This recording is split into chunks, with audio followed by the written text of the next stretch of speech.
നമസ്കാരം. ഇന്നൊരു vegetarian main course റെസിപ്പിയാണ് വെജ് പുലാവ്.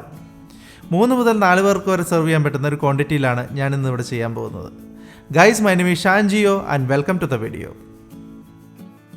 ആദ്യമായിട്ട് ഒരു പാനിൽ 4 ടേബിൾ സ്പൂൺ നെയ്യ് അല്ലെങ്കിൽ 4 ടേബിൾ സ്പൂൺ ബട്ടർ ചൂടാക്കുക.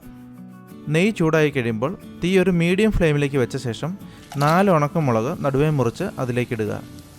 ഒരു 10-15 സെക്കൻഡ് നേരം ഇളക്കി കൊടുക്കുക.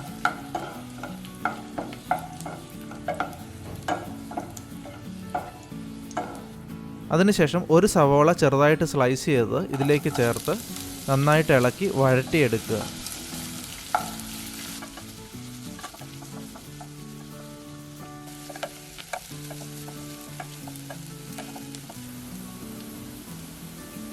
സവോള ഏകദേശം കളറ് മാറി തുടങ്ങുമ്പോൾ അതിലേക്ക് 1 ടീസ്പൂൺ ജിഞ്ചർ പേസ്റ്റ് ഇഞ്ചി അരച്ചതും 1 ടീസ്പൂൺ ഗാർലിക് പേസ്റ്റ് വെളുത്തുള്ളി അരച്ചതും ചേർത്ത് ഒരു 2 മിനിറ്റ് നേരം അതിൻ്റെ ആ റോ ഫ്ലേവർ ഒന്ന് മാറുന്നതിനായിട്ട് ഇളക്കുക.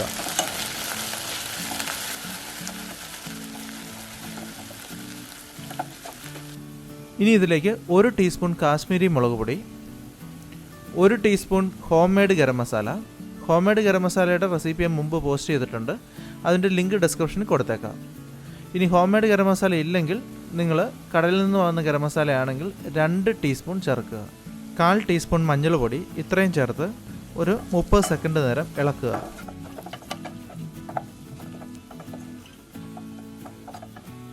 ഇനി നമുക്കിതിലേക്ക് കട്ട് ചെയ്ത് വെച്ചിരിക്കുന്ന വെജിറ്റബിൾസ് ചേർക്കണം. ഞാനിവിടെ ചേർക്കുന്നത് 1/4 cup potato, 1/4 cup carrot, 1/2 cup cauliflower,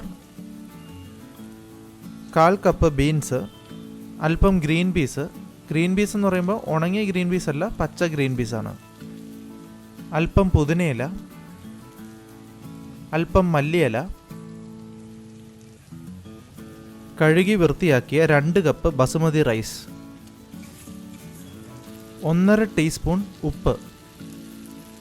ഇത്രയും ചേർത്ത് ഏകദേശം ഒരു 3 മിനിറ്റ് നേരം മീഡിയം ഫ്ലെയിമിൽ ഇളക്കി ഇതൊന്ന് ചെറുതായിട്ട് റോസ്റ്റ് ചെയ്തെടുക്കുക.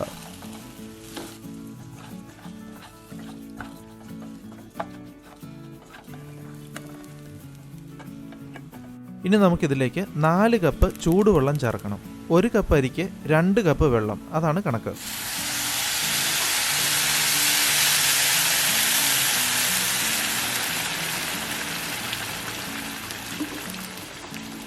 അതിനുശേഷം 1 ടീസ്പൂൺ ലെമൺ ജ്യൂസ് കൂടി ചേർക്കുക.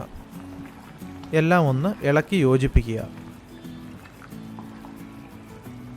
നന്നായിട്ട് തിളയ്ക്കാൻ തുടങ്ങുമ്പോൾ അടച്ചു വെച്ച് ഏകദേശം 8 മുതൽ 10 മിനിറ്റ് സമയം വരെ ലോ ഫ്ലെയിമിൽ വേവിക്കുക. വെള്ളമെല്ലാം വറ്റിത്തീരുന്നവരെയാണ് നമ്മളിത് അടച്ചു വെച്ച് വേവിക്കേണ്ടത്. ഇതിപ്പോൾ ഏകദേശം 9 മിനിറ്റോളം ആയിട്ടുണ്ട്. ഞാനിത് തുറന്നു നോക്കാൻ പോവാണ്. ഇത് നന്നായിട്ട് വെന്തിട്ടുണ്ട്. ഇനി നിങ്ങൾ ഉണ്ടാക്കുമ്പോൾ ഇത് വെന്തിട്ടില്ലെങ്കിൽ തീ ഓഫ് ചെയ്ത ശേഷം ഒരു 2-3 മിനിറ്റ് നേരം അടച്ചു വെച്ചാൽ മതിയാവും. അല്പം നേരം കൂടെ അത് അടച്ചു വെച്ച് കഴിയുമ്പോൾ ആ ചൂടിലിരുന്നത് വെന്തോളും.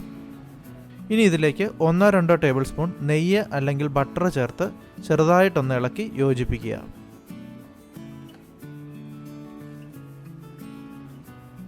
വെജ് പുലാവ് റെഡി ആയിട്ടുണ്ട്. ഞാനിത് സെർവിങ് ഡിഷിലേക്ക് ട്രാൻസ്ഫർ ചെയ്യാൻ പോവാണ്. വെജ് പുലാവ് നിങ്ങൾക്ക് ഏതെങ്കിലും ഗ്രേവിയോട് കൂടെ കറിയുടെ കൂടെ സെർവ് ചെയ്യാവുന്നതാണ്. അതുപോലെ സാലഡ്, പിക്കിള്, പപ്പടം ഇതൊക്കെ കൂടെ സെർവ് ചെയ്യാം. ഇൻഗ്രീഡിയൻസിൻ്റെ ലിസ്റ്റ് ഞാൻ ഡിസ്ക്രിപ്ഷനിൽ കൊടുത്തിട്ടുണ്ട്. നിങ്ങളെല്ലാവരും ഇത് ട്രൈ ചെയ്ത് നോക്കണം. നിങ്ങളുടെ അഭിപ്രായങ്ങളും നിർദ്ദേശങ്ങളും താഴെ കമൻറ്റ് ചെയ്യുക. See you with another video. Thanks for watching.